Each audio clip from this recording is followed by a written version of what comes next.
Hello friends, good morning to all of you. स्वागत है आप सभी का लक्ष्य सिविल सर्विसेज गोपालगंज के इस यूट्यूब चैनल पे। मैं शशि स्वागत करता हूं अपने इस यूट्यूब प्लेटफॉर्म पे। आज के इस लेक्चर के माध्यम से हम स्पेशली बात करने जा रहे हैं कि 17 बीपीएससी का जो पेपर अभी प्रस्तावित है, जो 30 सितंबर 2024 को होगा, इसका प्रीलिम्स का एग्ज़ाम। उसके बाद से जनवरी के फर्स्ट वीक में जो मेंस का एग्ज़ाम है, और उसके बाद से मार्च और अप्रैल में जो इंटरव्यू है, और फिर मई तक जो फाइनल रिजल्ट आने की संभावना है। तो इस बिहार लोक सेवा आयोग के द्वारा आयोजित इस 17वीं पेपर के बारे में हम बातचीत करेंगे। और यहाँ से लेकर 30 सितंबर, मतलब आज से लेकर फिर 30 सितंबर 2024 तक ये क्या रणनीति एक होनी चाहिए, ताकि ये पूरे पेपर को आप अच्छे से क्रैक कर सके और फाइनल अपने रिजल्ट तक पहुँच सके। उस पर एक कंप्लीट रणनीति पे हम बातचीत करेंगे, जिसमें प्री की किस तरह से अभी प्री पर कितना फोकस किया जाए, मेंस का सिलेबस को किस तरह से अभी कवर किया जाए, और फिर उसके बाद से प्री और मेंस दोनों को कैसे इंक्लूड करके पढ़ा जाए, कब से केवल प्री ओरिएंटेड हो जाया जाए। इन सारी चीज़ों पे हम बातचीत करेंगे, ठीक है। और स्पेशली ये उन स्टूडेंट्स के लिए है जो मैं ऐसा मान कर चलता हूँ कि वो पहले से बीपीएससी के एग्ज़ाम दे रहे हैं, या फिर पहली बार एक सिंसियर स्टूडेंट की भांति इस एग्ज़ाम में बैठने जा रहे हैं, जिनको इतना तो पता है कम से कम कि बिहार लोक सेवा आयोग के द्वारा जो ये पेपर प्री मेंस का जो होता है, उसमें कितने पेपर्स आते हैं, प्री मेंस में कितने पेपर आते हैं, और इंटरव्यू कितने नंबर के होते हैं, मेंस कितने नंबर के होते हैं, ये सारा चीज़ आपको मतलब थोड़ा बहुत मालूम होना चाहिए, ऐसा मैं मानकर चलता हूँ। क्योंकि मुझे नहीं लगता कि 17वीं बीपीएससी का पेपर आपको देना है और ठीक से सिलेबस और फिर पेपर भी नहीं अगर आइडिया है, तो फिर बहुत मुश्किल हो जाएगा कि आप मतलब ये सोचने वाली बात है कि आप किस लेवल पे तैयारी कर रहे हैं कि आपको इतना भी पता नहीं है, ठीक है। मैं एक बात और भी यहाँ पे बता देना चाहता हूँ, जो भी न्यू स्टूडेंट अगर इस वीडियो को देखेंगे, जो आगे बीपीएससी की तैयारी करना चाहते हैं या फिर करेंगे, उनको वो भी थोड़ा सा डिमांड था कि थोड़ा सा सिलेबस वगैरह के बारे में बताया जाए। तो मैं उनके लिए अभी आगे वीडियो बनाऊंगा, बीपीएससी के कंप्लीट स्ट्रेटजी 1.5-2 साल में किस तरह से बेहतर ढंग से तैयारी की जा सकती है, और प्री मेंस दोनों किस तरह से कंबाइंड रूप से तैयारी की जा सकती है। तो वो सारी चीज़ें हम एक अलग वीडियो में डिस्कस करेंगे। आज हम स्पेशली टारगेट कर रहे हैं 17वीं बीपीएससी के बारे में, और जो पेपर होने वाला है 30 सितंबर को। एक अच्छी खासी सीट भी इसमें आने की संभावना है, इसलिए एक बहुत बड़ी अपॉर्चुनिटी है बिहार लोक सेवा आयोग के द्वारा इस एग्ज़ाम को क्रैक करके और एक ऑफिसर बनने का जो ये सुनहरा मौका मिलने वाला है, आप उसको एंजॉय कर सकें। इस पे हम बातचीत करेंगे, क्योंकि पता है कि इसमें आपको लगभग 1000 प्लस सीट इसमें, मतलब 17वीं बीपीएससी में आने वाला है। 1000 प्लस सीट कम नहीं होता है किसी भी लोक सेवा आयोग के अंतर्गत, क्योंकि Bihar block education officer BEO का जो पद है, इस बार लगभग 450-500 वो भी पद भरे जाएंगे बीपीएससी के थ्रू। तो एक काफ़ी अच्छी खासी वैकेंसी है। आप बिहार के निवासी हैं या फिर आप बिहार से बाहर के भी हैं, तब भी एक अच्छी अपॉर्चुनिटी है आपके पास कि इस एग्ज़ाम को निकाल कर बिहार में एक ऑफिसर बने और बिहार की सेवा करें, ठीक है। तो आइए लेक्चर को यहाँ से शुरुआत करते हैं। सबसे पहले जैसे कि थोड़ा सा हम आपको ओवरव्यू दे देते हैं कि एग्ज़ाम में पहले प्रीलिम्स होगा जो 30 सितंबर को प्रस्तावित है, उसके बाद से फिर मेंस होगा, उसके बाद से फिर इंटरव्यू होगा, ठीक है। प्रीलिम्स, जैसा कि आपको पता है कि 150 क्वेश्चन का प्रीलिम्स होता है। सामान्य अध्ययन का एक ही पेपर होता है, कोई सीसेट बिहार में भी अप्लाई नहीं है। आगे इसका डिटेल समझेंगे। फिर मेंस में टोटल 5 पेपर होते हैं, जिसमें 2 पेपर क्वालिफाइंग हैं और बाकी 3 पेपर आपको जो कंपलसरी है, 3-3 नंबर का जो मार्क्स आगे आपको उसी के बिहाफ पे जो आपका कट ऑफ बनता है और फाइनल लिस्ट इंटरव्यू को जोड़कर बनता है। फिर इंटरव्यू आपका 120 नंबर का होता है, ठीक है। तो एक बार हम थोड़ा सा सिलेबस को समझ लेते हैं, उसके बाद से फिर हम रणनीति पे बातचीत करेंगे कि किस तरह से एग्ज़ाम को निकाला जा सके। अभी आपको सामने जो स्लाइड पे दिख रहा है, उसमें हम पीटी के अंदर पीटी में क्या कुछ पूछे जाते हैं उस पर हम बातचीत कर रहे हैं, जिसमें हिस्ट्री पूछा जाता है, ज्योग्राफी है, पॉलिटिकल साइंस है, इकोनॉमिक्स है, साइंस है, करंट अफेयर्स है, मैथमेटिक्स और बिहार स्पेशल। ये टोटल 8 सेगमेंट है जो बिहार लोक सेवा आयोग के प्रीलिम्स में सामान्यतः मतलब देखा जाता है। आप एक सिंसियर स्टूडेंट है और प्रीवियस ईयर के पेपर को थोड़ा सा आपने एनालाइज किया है, तो आपको ये अंदाज़ा होगा कि किस सेक्शन के से क्वेश्चन किस हिसाब से आते हैं। जैसे मान लो कि हिस्ट्री है, तो आप प्रीवियस ईयर क्वेश्चन उठाकर देखेंगे तो हमेशा 25 से 30 क्वेश्चन हिस्ट्री के आते रहे हैं बिहार लोक सेवा आयोग के प्रीलिम्स के पेपर में। फिर ज्योग्राफी है तो ट्रेंड वैसा ही है कि 15 से 20 क्वेश्चन आपको ज्योग्राफी से पूछेगा। साइंस है तो 25 से 30 क्वेश्चन हमेशा साइंस से आता ही आता है। करंट अफेयर्स है, यहाँ से भी 20-25 क्वेश्चन, हालांकि 69th में थोड़ा सा कम आया था, लेकिन फिर भी 20-25 क्वेश्चन यहाँ से तो आते ही रहे हैं। वैसे ही अलग अलग सब्जेक्ट का सब क्राइटेरिया है। अब प्रीलिम्स के लिए हम स्पेशली अगर बात कर लें कि प्रीलिम्स को मान लीजिए कि 1-2 बार पहले से आप पेपर दिए हुए हैं, 10 नंबर, 5 नंबर, 7 नंबर, 10 नंबर, इस तरह से छूटा हुआ है, या फिर आप बिगनर नहीं, मतलब आप 17 बीपीएससी में अपीयर होने जा रहे हैं, तब इस समय से प्रीलिम्स के लिए क्या रणनीति होगी। तो मेरा मानना है कि इस समय आप प्रीलिम्स के लिए अपीयर होना है 30 सितंबर को। अच्छा, क्वेश्चंस वगैरह तो पता है कि 150 क्वेश्चन आते हैं, 1/3 इसमें निगेटिव है, 4 ऑप्शन के साथ ये क्वेश्चंस आते हैं, 1/3 निगेटिव के साथ। तो अभी आप मान लीजिए कि प्रिपरेशन मूड में है, तो प्रीलिम्स और मेंस को कैसे बैलेंस करेंगे, अभी हम आगे दोनों के प्रिपरेशन पे बात करेंगे, थोड़े सभी सिलेबस यहाँ पे हम डिस्कस कर रहे हैं, ठीक है। उसके बाद से प्रीलिम्स के बाद से आपका मेंस होगा, जनवरी के फर्स्ट वीक में लगभग ये मेंस का पेपर है। मेंस के पेपर के सिलेबस आपको मुझे लगता है कि पता होना चाहिए, पता नहीं, कंठस्थ याद होना चाहिए कि कितने पेपर हमारे मेंस में होंगे, ठीक है। तो जीएस पेपर 1 सबसे पहले आपको दिख रहा है, जीएस पेपर 1।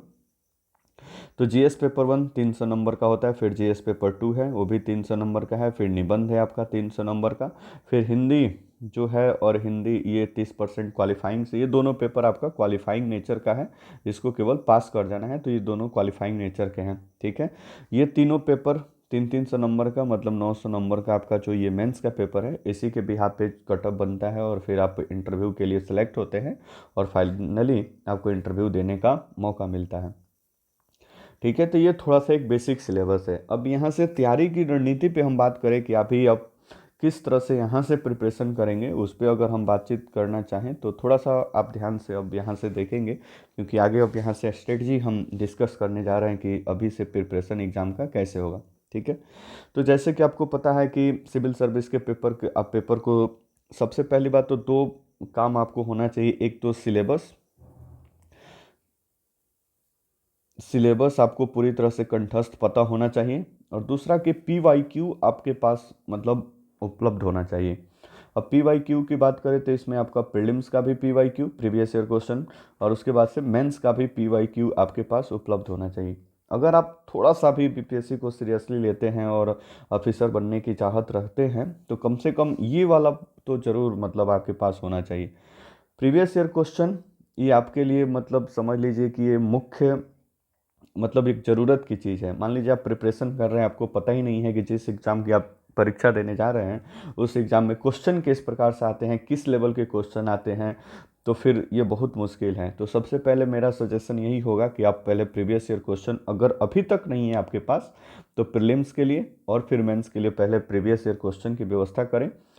और उसको थोड़ा सा देखें, पहले आप एनालाइज करें कि प्रीवियस ईयर क्वेश्चन, जैसे मान लीजिए कि 69th का भी, अभी 69th और 68 में थोड़ा सा पैटर्न एग्ज़ाम का चेंज हुआ है। तो पहले इन 2 पेपर को उठाकर देख लें आप, प्रीलिम्स का प्री का पेपर, और उसके बाद से फिर बाद में आप मेंस का भी पेपर थोड़ा सा एक बार देख लें कि किस तरह से क्वेश्चंस आए हुए हैं। और देख लेने का मतलब मेरा ये मकसद नहीं कहने का है कि आप ऐसे ही रैंडम पेपर उठाए और थोड़ा सा एक सरसरी निगाह से देख लें, नहीं,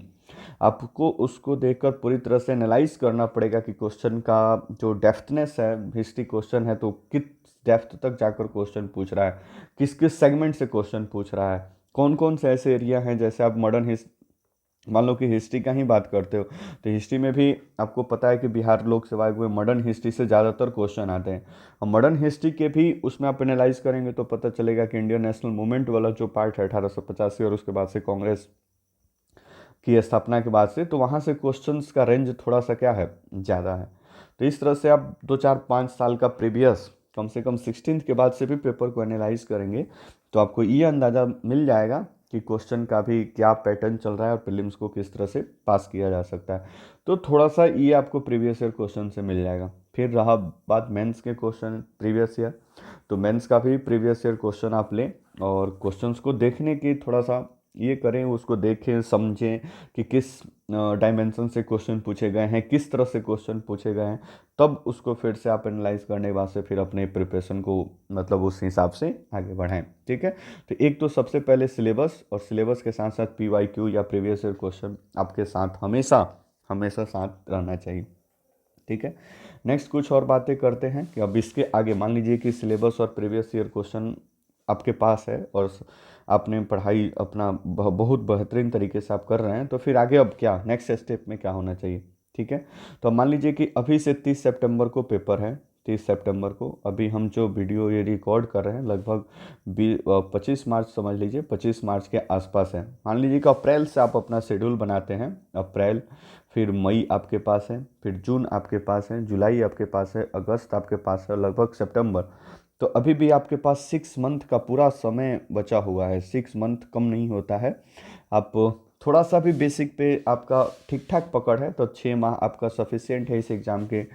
मेंस के भी कुछ लेवल को करने के लिए और प्रीलिम्स के भी कुछ अच्छे खासे लेवल को टच करने के लिए। तो 6 माह बहुत ज़्यादा होता है और अच्छे से ईमानदारी से आप अच्छे से मेहनत करते हैं और एक सही गाइडलाइन के साथ आप अपना उत्तरों का आंसर चेक करवा रहे हैं, या फिर प्रीलिम्स के समय समय पर आप प्रैक्टिस क्वेश्चंस लगा रहे हैं, मेंस के भी कुछ प्रैक्टिस क्वेश्चन आप लिख रहे हैं,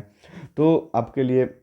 कोई बहुत मुश्किल काम नहीं होगा। आप आराम से इजीली इस पेपर को निकाल ले जाएंगे, बशर्ते कि इस समय से आपको थोड़ा सा मेहनत करना पड़ेगा। प्रीलिम्स के इस 6 मंथ में आपको प्रीलिम्स के भी पे भी फोकस करना पड़ेगा और साथ ही साथ मेंस पे भी फोकस करना पड़ेगा, ठीक हो। अब ये काम होगा कैसे, अब आगे अगर हम बात करें तो यहाँ से आप इसको करेंगे। मान लीजिए कि 6 माह अभी आपके पास बचा हुआ है, 6 माह। अब 6 माह में आपकी क्या रणनीति होना चाहिए 6 माह में, उस पर थोड़ी सी हम बात कर लेते हैं बाकी के बचे 6 माह में। जहाँ तक मेरा मानना है और मेरे मेंस में भी आपको पता है कि मैं मेंस में भी एक अच्छा खासा नंबर हमारा रहा है, तो उस हम अपने थोड़ा सा अनुभव से मैं आपको बताना चाहूँ कि मेंस की प्रिपरेशन और फिर दोनों प्रीलिम्स और मेंस को कैसे बैलेंस किया जा सकता है। तो इस पर हम बात करूँ तो मैं आपको बता सकता हूँ कि देखिए, अब 6 माह का समय है, मुझे इस समय प्रिपरेशन करना होता है या फिर मैं जिन लोगों को सजेस्ट कर रहा हूँ, तो उसमें सबसे पहले मैं देखूंगा कि कौन कौन सा मेंस का पूरा जो जीएस पेपर 1 है और जीएस पेपर 2 है, जीएस पेपर 1 और जीएस पेपर 2, इसके पूरे सिलेबस जीएस पेपर 1 में क्या क्या पूछा जाता है। जैसे 3 सेगमेंट है, तो 3 सेगमेंट में सबसे पहले आपका आता है मॉडर्न हिस्ट्री वाला पार्ट है और बिहार का आर्ट एंड कल्चर है, मॉडर्न हिस्ट्री और बिहार का आर्ट एंड कल्चर। तो मैं इस समय अपने प्रिपरेशन में सबसे पहले मॉडर्न हिस्ट्री को काफ़ी अच्छा से कवर कर लूँगा, क्योंकि हमारे मेंस का भी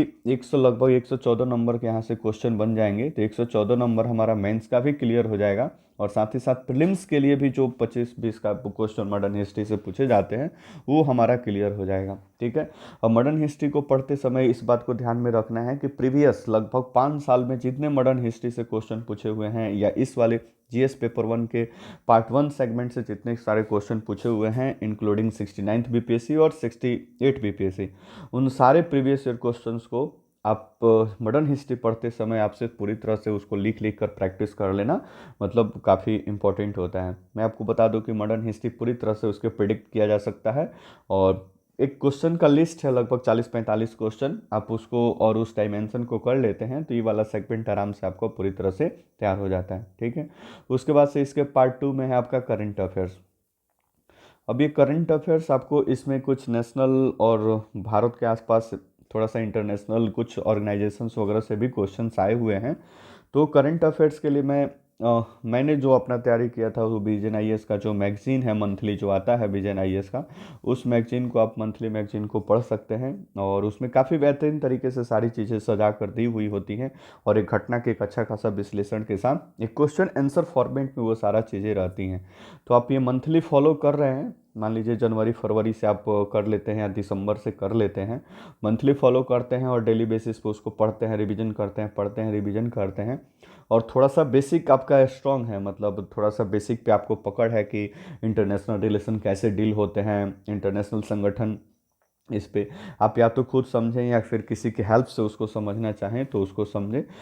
हमारे एलसीएस में भी इस पे क्लासेस चलती रहती हैं। अभी तो बीपीएससी का कोई बैच नहीं है, लेकिन आरंभ होने वाला है इस बीपीएससी के लिए बैच, तो आप हमारे एलसीएस से भी इसमें सपोर्ट प्राप्त कर सकते हैं, ठीक है। तो ये करंट अफेयर्स के लिए विजन आईएएस का मैगजीन सफिशिएंट है, कम से कम जीएस पेपर 1 के अंतर्गत आने वाले जो करंट हैं वो विजन आईएएस के मैगजीन के से आप अच्छा से कवर कर सकते हैं। अब इस मैगजीन की भी सारी चीज़ें नहीं, उसको थोड़ा सा बिहार स्पेसिफिक होकर देखना पड़ेगा और थोड़ा सा चीज़ों को करना पड़ेगा। अब जीएस पेपर 1 का तीसरा सेगमेंट है जिसका नाम है डीआई, डाटा इंटरप्रिटेशन, काफ़ी इजी और काफ़ी भारी, मतलब जो मैथ थोड़ा बहुत पकड़ रखते हैं उनके लिए काफ़ी इजी और थोड़ा जो मैथ से भागते हैं उनके लिए थोड़ा सा टफ। लेकिन बात यहाँ पे इजी और टफ का नहीं है, बात एग्ज़ाम निकालने की है। और यहाँ से 36 और 36 72 नंबर का क्वेश्चन यहाँ से पूछा जाता है। और मैंने इसे देखा है कि इसी के बल पे मेरा भी, जैसे आपको पता है कि जीएस पेपर 1 में 185 मार्क्स रहे हैं, तो मुझे भी लगता है कि मेरा डीआई दोनों काफ़ी बेहतर तरीके से मतलब वो सही होगा, तभी 185 नंबर संभव है। ठीक है, तो आप भी डीआई पे थोड़ा सा मेहनत करें, बहुत इजी है। थोड़ा सा मैथ के 1-2 चैप्टर पे आप पकड़ बना लेते हैं तो फिर डीआई को थोड़ा सा एक अलग प्रकार की ट्रिक होती है, उसके थ्रू इसको सॉल्व करेंगे तो आसानी के साथ आप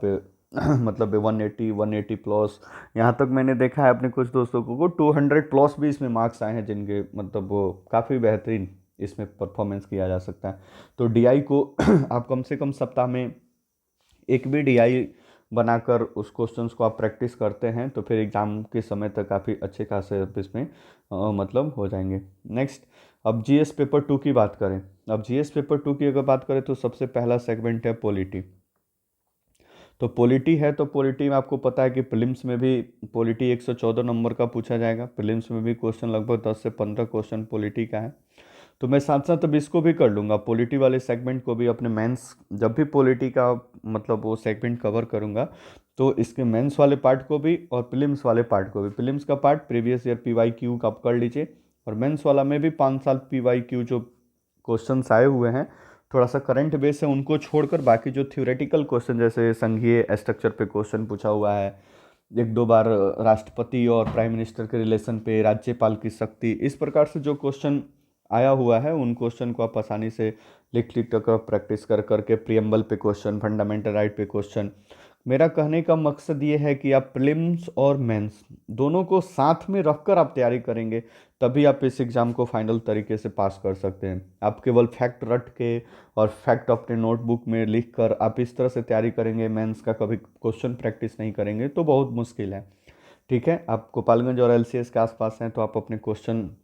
जो भी लिखते हैं तो पूरा सपोर्ट यहाँ पे बच्चों को दिया जाता है, तो आप हमसे भी जुड़कर आप अपने क्वेश्चंस को मतलब और इनरिच मतलब उसको इन्हेंस कर सकते हैं, उसको और बेहतर बना सकते हैं। हमसे भी कुछ सजेशन लेना चाहें तो आप एलसीएस के थ्रू जुड़ सकते हैं और यहाँ से अपना सजेशन ले सकते हैं। ठीक है, तो कुल मिलाकर यही है कि पॉलिटी जब भी पढ़ें उसको मेंस के भी क्वेश्चन सामने निकाल कर रखें, प्रीलिम्स के भी क्वेश्चन सामने निकाल कर रखें, और फिर तब उन दोनों को एनालाइज करके कि मान लो कि फंडामेंटल राइट्स पढ़ रहे हैं तो फंडामेंटल राइट्स से मेंस से कैसे क्वेश्चन बन सकते हैं फंडामेंटल राइट्स के, फिर प्रीलिम्स पे कैसे क्वेश्चन बन सकते हैं, इन दोनों एनालाइज करने के बाद से फिर मैं फंडामेंटल राइट्स को पढ़ूंगा, समझूंगा। इस ख़त्म करने के बाद से मैं प्रीलिम्स के जितने सारे क्वेश्चन आए हैं उसको सॉल्व करूंगा, फिर मेंस के जितने सारे क्वेश्चंस आए हैं मैं उनको भी सॉल्व करूंगा, तब हमारा जाकर मूल अधिकार का जो टॉपिक है पूरी तरह से क्लियर हो जाएगा। ऐसे ही मान लो कि मैं प्रेसिडेंट का टॉपिक पढ़ता हूँ, भारत के राष्ट्रपति के बारे में, तो पूरा पढ़ने के बाद उसके मेंस और प्री के दोनों पॉइंट ऑफ व्यू पढ़ने के बाद सबसे पहले प्रीलिम्स का क्वेश्चन उठाकर देखूंगा कि मैं मुझसे बन रहा है कि नहीं, फिर मेंस में राष्ट्रपति के ऊपर किस प्रकार से क्वेश्चंस आया हुआ है, उन सारी चीज़ों को समझने के बाद फिर मैं इस पर प्रैक्टिस करूंगा, फिर उस प्रक्रिया को आगे बढ़ाऊंगा मेंस के क्वेश्चन लिख लेकर। ठीक है, तो ये रणनीति है पॉलिटी के लिए। अब बुक लिस्ट वगैरह मैं इसमें बात नहीं कर रहा हूँ क्योंकि आप पुराने स्टूडेंट हैं तो आपको थोड़ा सा आइडिया ही होगा बुक लिस्ट इसके, तो इनके लिए पॉलिटी के लिए तो लक्ष्मीकांत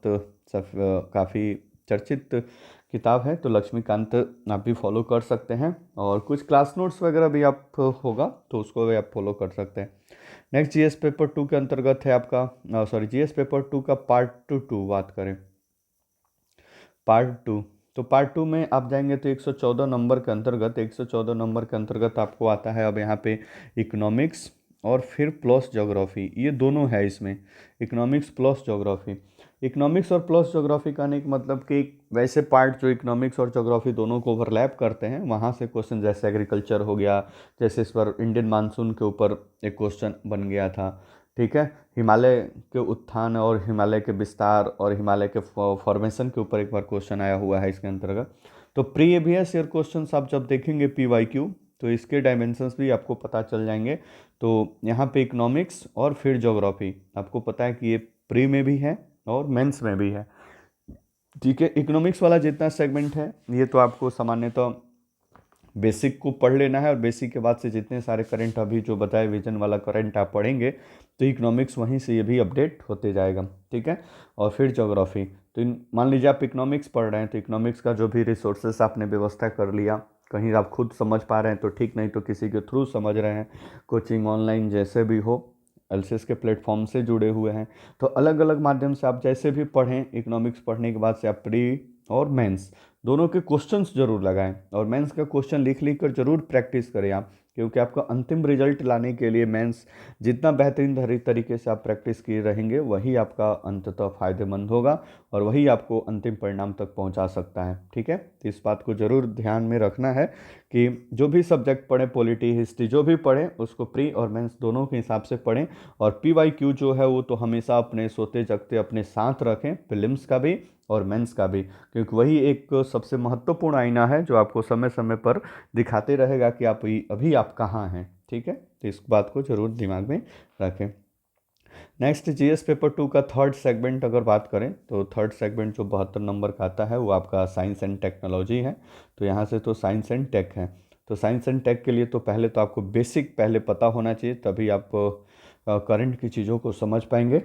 तो साइंस और टेक को पहले आप बेसिक पढ़ ली, उसके बाद से फिर करंट के लिए आप विजन मैगजीन चूँकि लिए हैं उसी में साइंस एंड टेक की सारी बातें दी हुई रहती हैं, तो आप वहाँ से साइंस एंड टेक को कर सकते हैं और चीज़ों को यहाँ से कंप्लीट। फिर उसमें भी सेम कहूँगा, PYQ आप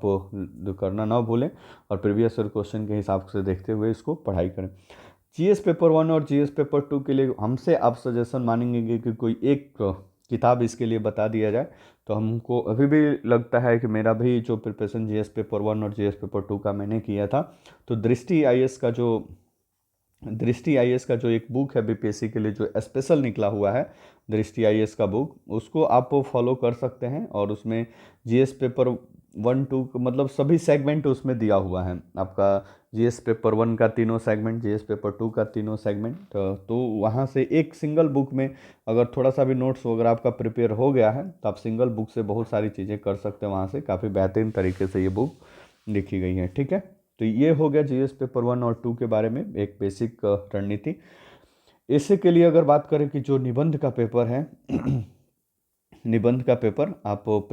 अभी इस बार का 69 का निबंध देखेंगे तो 68 की तुलना में 69 का निबंध थोड़ा सा इजी है, ठीक है। और निबंध तो सारी चीज़ों का निचोड़ है, आप जब history, geography, polity, economics, IR ये सारे अलग अलग डायमेंशन से जब पढ़ लेते हैं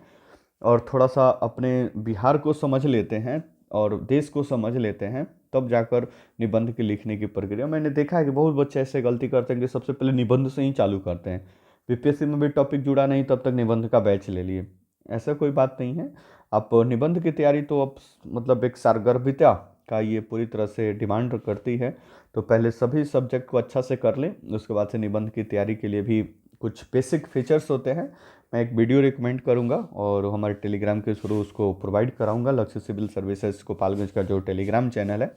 आप उसको देखेंगे, ठीक है। काफ़ी बेहतरीन तरीके से 15-20 क्लासेस निबंध पे ली गई हैं, आप उसको देखकर अच्छा से कर सकते हैं, कोई बहुत बड़ी चीज़ नहीं होगी। तो ये आपका GS पेपर 1 2 और निबंध के बारे में हमने सारी चर्चा कर दी। इसके बाद से जैसे आपको पता है कि एक हिंदी, तो ये तो क्वालिफाइंग है, तो इसमें कोई दिक्कत ही नहीं है। आप हिंदी मीडियम से पेपर दे रहे हैं तो 100 में से 30% नंबर ला देना है, आप पास हो जाते हैं, तो कोई दिक्कत नहीं, 2 साल प्रीवियस ईयर कर लीजिए, हो जाता है। फिर ऑप्शनल है, तो ऑप्शनल के अंतर्गत तो कोई भी आप ऑप्शनल ले सकते हैं, ऑब्जेक्टिव होता है 40% नंबर लाना इसमें अनिवार्य है, तो ये भी थोड़ा सा चैलेंजिंग है, बहुत ज़्यादा नहीं, आप इसको भी कर लेंगे, ठीक है। तो इस तरह से ये पूरा हमने रणनीति बना दिया। अब यहाँ से आप अपनी पढ़ाई के शेड्यूल को किस प्रकार से करेंगे, तो मेरा मानना है कि अभी मान लीजिए कि 10 घंटा आपका सेल्फ स्टडी का कोई ऐसा प्लान है, 10 घंटा नहीं, कुछ ज़्यादा हो रहा है भाई, कोई दिक्कत नहीं, मान लीजिए कि 8 घंटा भी आप अभी सॉरी 8 घंटा भी आप अभी शेड्यूल अपने प्लान में किए हैं एक मिनिमम, वो एग्ज़ाम के समय थोड़ा सा बढ़ जाता है, तो 8 घंटा आपका स्टडी प्लान है, तो अभी हमारा मानना है कि आपको मेंस पे आपको ज़्यादा काम करना पड़ेगा और मेंस वाले जो टॉपिक है उसको आपको ज़्यादातर ध्यान देना पड़ेगा, और लगभग 5 घंटा आप अपने मेंस के टॉपिक पे दीजिए और बाकी का 3 घंटा आप अपने प्री के टॉपिक पे दीजिए। और प्री को मतलब PY करिए और ये तमाम चीज़ें, ठीक है। इसके अलावा 1-2 घंटा टाइम बचा के आप करंट अफेयर्स जरूर, करंट अफेयर्स नहीं, न्यूज़पेपर आप जरूर टच में रहें। कोई भी एक न्यूज़पेपर देश दुनिया में क्या हो रहा है, इतनी जानकारी तो आपके पास कम से कम होनी चाहिए, क्योंकि आप एक सिविल सर्विस के सिंसियर स्टूडेंट हैं। तो ये 8 घंटे के अलावा 1-2 घंटा टाइम निकाल कर कोई भी एक न्यूज़पेपर आप पढ़ सकते हैं। हिंदी माध्यम से हैं आप तो हिंदी माध्यम से दैनिक जागरण का जो नेशनल एडिशन आता है वो आपका ई न्यूज़पेपर उपलब्ध है। आप उसके साइट से या फिर टेलीग्राम मेरे चैनल से भी उसको डेली बेसिस पे प्रोवाइड कराया जाता है, तो आप उसको कर सकते हैं। तो 5 घंटा मेंस के लिए और 3 घंटा अपने प्रीलिम्स एग्जामिनेशन पे भी धीरे धीरे फोकस करना है। अगर आप प्रीलिम्स में 1-2 बार मतलब आपको लगता है कि प्रीलिम्स थोड़ा सा टफ लग रहा है,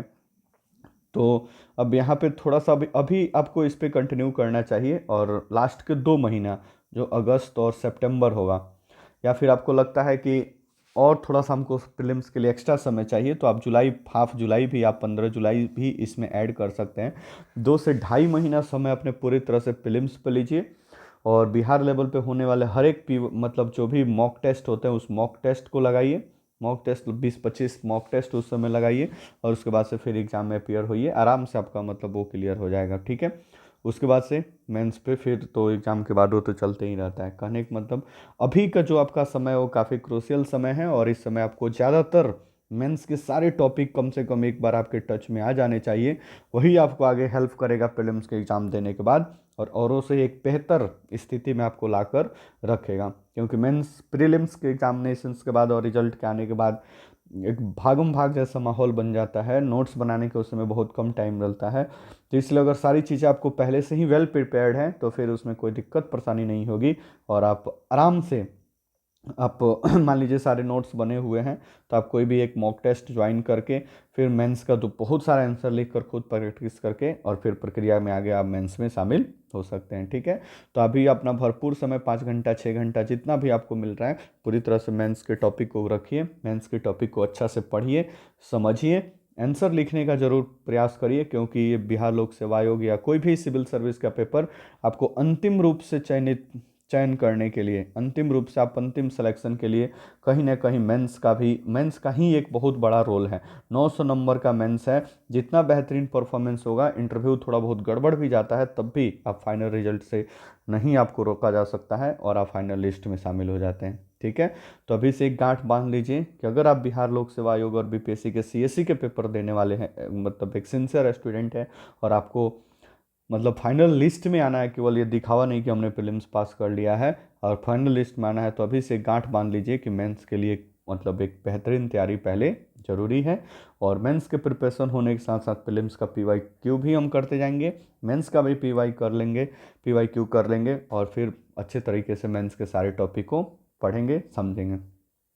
अब जिस तरह से भी पढ़ें, लेकिन मेंस का आंसर राइटिंग बहुत ज़रूरी है, और बिना आंसर राइटिंग किए कोई भी मतलब ऐसा मतलब हमको नहीं लगता है कि बिना आंसर राइटिंग किए आप जाकर डायरेक्ट एग्जामिनेशन हॉल में उस प्रकार से परफॉर्म कर पाएंगे, ठीक है। तो प्रैक्टिस प्रैक्टिस बहुत बड़ी चीज़ होती है। अभी भी देखते हैं खिलाड़ी को ग्राउंड पे उतरने से पहले बहुत बार प्रैक्टिस करना पड़ता है, तब जाकर वो ग्राउंड पे अच्छा से खेल पाता है। तो जितना बेहतरीन प्रैक्टिस होगा आपको, जितना पहले पसीना बहाए रहेंगे होंगे, आगे चलकर मैदान में खून उतना ही कम गिरेगा, ठीक है। इसलिए एक अच्छा से यहाँ पर आप अपनी रणनीति बनाकर एक अच्छे से आप प्रिपरेशन करें, और मेंस का लगातार प्रैक्टिस करें। कोई भी दिक्कत हो, हमारे लक्ष्य सिविल सर्विसेज का जो ऑफलाइन इंस्टीट्यूट है गोपालगंज में, आप हमसे भी जुड़कर आप अपना कोई भी सहयोग ले सकते हैं, और आपके